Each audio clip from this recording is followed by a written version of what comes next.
Quite a controversial move. San Francisco is on track to become the first city to open a safe injection site for drug users to shoot up. This is according to a story in the San Francisco Chronicle. The city's public health officials say the aim is to reduce the number of dirty needles on the streets and to curb the spread of disease. They also believe this will save the city millions in medical costs.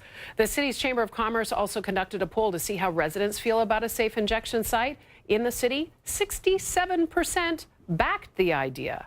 We're going to talk to someone who is not for the idea. Howard Samuels is an addiction specialist from the Hills Treatment Center right here in Los Angeles. How many years sober?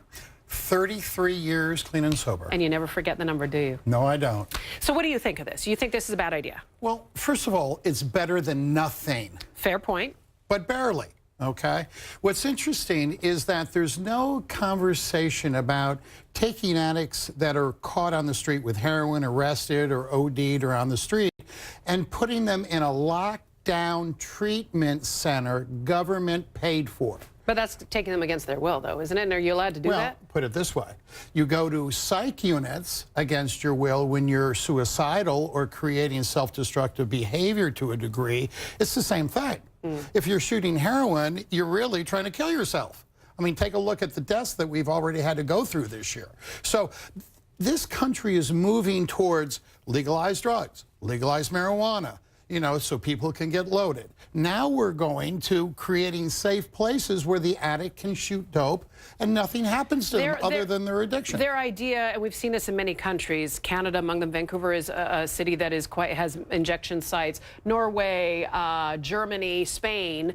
The idea is that they're keeping the people out of the shadows and they're giving them a safe place to use, but then they also educate them, will direct them to treatment. You don't think that goes far enough? No, I don't. You know, I'm clean and sober because my family intervened on me, and against my will, they did tough love. They cut me off. I had to go to a treatment center, even though I didn't want to.